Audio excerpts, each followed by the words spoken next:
जय माता दी दोस्तों, आप सभी का स्वागत है हमारे YouTube चैनल में। दोस्तों, आज की इस वीडियो में हम बात करने वाले हैं 19 दिसंबर और 20 दिसंबर के कुंभ राशि फल के बारे में। कुंभ राशि के लोगों के लिए ये 2 दिन कैसे रहेंगे, इन 2 दिनों में ग्रह नक्षत्रों की स्थिति कैसी होगी, इन 2 दिनों में क्या शुभ योग बनेंगे, क्या शुभ तिथि होगी और वो आपकी दिनचर्या को किस तरह से प्रभावित करेगी। आपके जीवन से जुड़े हर क्षेत्र के बारे में जानेंगे। स्वास्थ्य, शिक्षा, प्रेम जीवन, पारिवारिक जीवन, नौकरी, दुकान, करियर, हर चीज़ के बारे में बात करेंगे। बस आगे बढ़ने से पहले आपसे छोटा सा निवेदन है, अगर आप चैनल पर पहली बार आए हैं तो चैनल को सब्सक्राइब करें और जुड़ जाएं हमारे चैनल के साथ। यहाँ आपको समय समय पर सभी जानकारियाँ मिलती रहेंगी। तो चलिए सबसे पहले हम जान लेते हैं कि 19 और 20 दिसंबर का जो दिन है, इन 2 दिनों की तिथि, नक्षत्र और योग क्या होंगे। 19 दिसंबर ये शुक्ल पक्ष की पंचमी तिथि है और इस दिन घनिष्ठ नक्षत्र रहेगा। इस दिन हर्षण नाम का योग भी बनेगा दोपहर तक, उसके बाद वज्र नाम का योग बनेगा।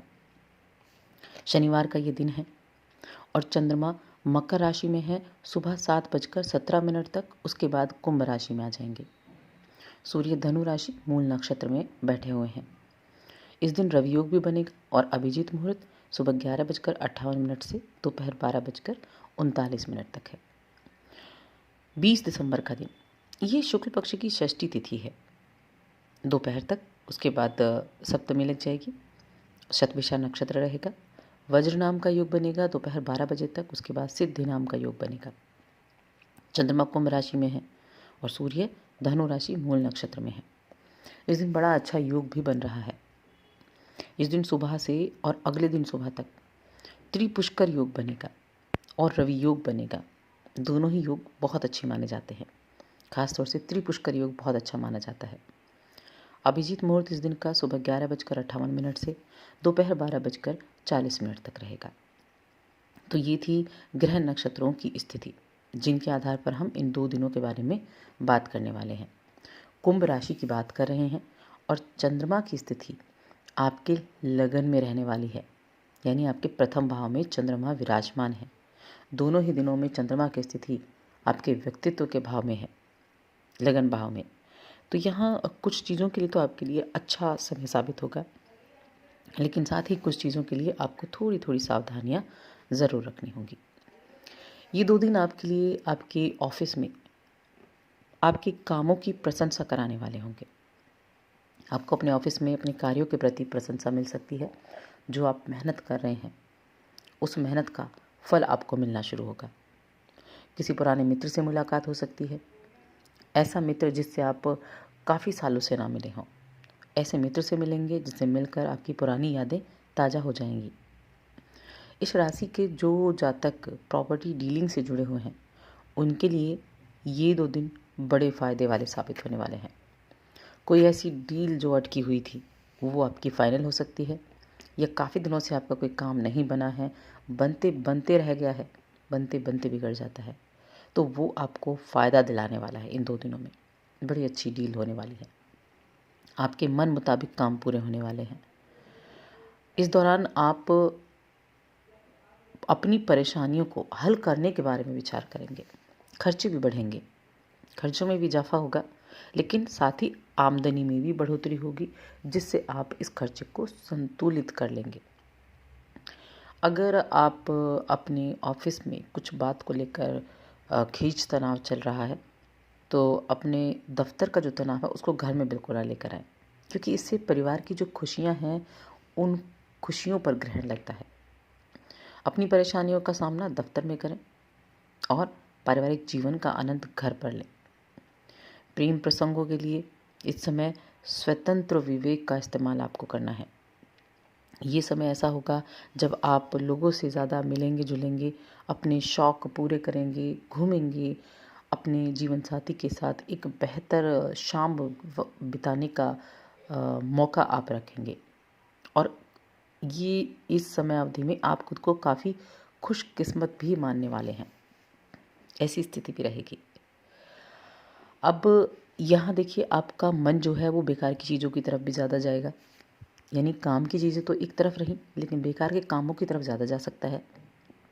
तो ऐसे में आपको अपने काम पर ज़्यादा ध्यान देना है, बेकार की चीज़ों से अपने ध्यान को हटाना है और स्वास्थ्य का तो ज़रूर ध्यान रखना है, क्योंकि स्वास्थ्य संबंधी परेशानियां देखने को मिल सकती हैं। योग और ध्यान को यदि आप अपने जीवन में शामिल कर लें तो इन चीज़ों से आपको बहुत अच्छे रिजल्ट देखने को मिलेंगे।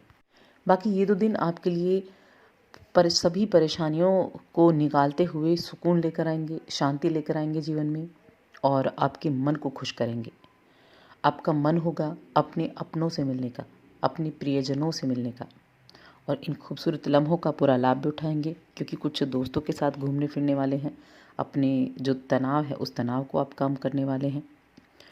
बस अपने ऑफिस में जब आप काम करें तो वहाँ पूरा ध्यान रखें, क्योंकि प्रशंसा तो आपकी होगी आपके ऑफिस में, लेकिन आपको ध्यान ज़रूर रखना होगा। बेकार की बातों में भी मन तो आपका जा सकता है। इस दौरान आप नम्रता से अपने साथ काम करने वाले लोगों को प्रभावित कर सकते हैं, कोशिश कर सकते हैं। किसी के भी झगड़े में पड़ने से बचना है। ऑफिस में अगर किसी के बीच कुछ अनबन हो जाती है तो वहाँ बिल्कुल नहीं बोलना है। अपनी नाक नीचे ही रखें, ज़्यादा ऊंचा उठाने की कोशिश ना करें, क्योंकि इसका लाभ आपको भविष्य में खुद ही दिख जाएगा। तो बेकार के पचड़ों में पड़ने की आपको ज़रूरत नहीं है। आर्थिक स्थिति ठीक ठाक है, लेकिन अगर आप कोई बड़ा निवेश करने के बारे में सोच रहे हैं तो अभी रुकें, बड़ा निवेश अभी ना करें। इन 2 दिनों में तो बिल्कुल ना करें। किसी कर्ज के लिए, किसी लोन के लिए आवेदन करने के बारे में सोच रहे हैं तो भी आपको अभी रुक जाना चाहिए कुछ दिनों के लिए, जब तक स्थितियां आपके अनुकूल नहीं हो जाती हैं, क्योंकि इन दिनों में आपको काफ़ी मशक्क़त करनी पड़ेगी कर्ज लेने के लिए, लोन लेने के लिए, और इन दिनों में लिया गया कर्ज चुकाने में भी उतनी ही मशक्क़त आपको करनी पड़ सकती है। इसलिए जब अच्छा समय आए तभी आप इन चीज़ों को अगर देखें तो आपके लिए अच्छा रहेगा। अब पारिवारिक जीवन आपके लिए इस दौरान अच्छा रहेगा और चंद्रमा क्योंकि आपके व्यक्तित्व के भाव में है तो व्यक्तित्व को सबसे अधिक प्रभावित करते हैं चंद्रमा, जिसका जो प्रभाव है वो मानसिक रूप से आप ठीक ठाक रहेंगे, व्यक्तित्व में निखार भी आएगा और व्यक्तित्व के जरिए ही आप अपनी पहचान बना पाएंगे। जो दंपति हैं, नव दंपति हैं, उनको मनोरंजन के अवसर प्राप्त होंगे और जो प्रेमी जातक एक दूसरे से लंबे समय से नहीं मिल पाए थे, ये समय उनके मिलने का भी होगा। रोमांच से भरपूर होगा ये समय। कुछ लोगों के लिए ये समय बड़ा यादगार रहने वाला है, जिससे आपको भरपूर खुशी भी देखने को मिलेगी। विद्यार्थियों के लिए ये जो 2 दिन हैं, ये 2 दिन अपने ऊपर काम करने के हैं, अपने अंदर झांकने के हैं कि आप किस दिशा में आगे बढ़ रहे हैं। अपनी पढ़ाई की तरफ फोकस करने के हैं, क्योंकि आपका मन बेकार की चीज़ों में ज़्यादा चल रहा है और पढ़ाई की तरफ कम। तो ध्यान रखें, अपनी पढ़ाई पर फोकस ज़्यादा करें और साथ ही स्वास्थ्य का भी ध्यान रखें। स्वास्थ्य संबंधी कुछ परेशानियां आपको इस दौरान देखने को मिल सकती हैं, इसलिए स्वास्थ्य का ध्यान रखना सबसे पहला काम आपका होना चाहिए। साथ ही चैनल को भी सब्सक्राइब कर लें और हमारे इस वीडियो को ज़्यादा से ज़्यादा लाइक करें, शेयर करें।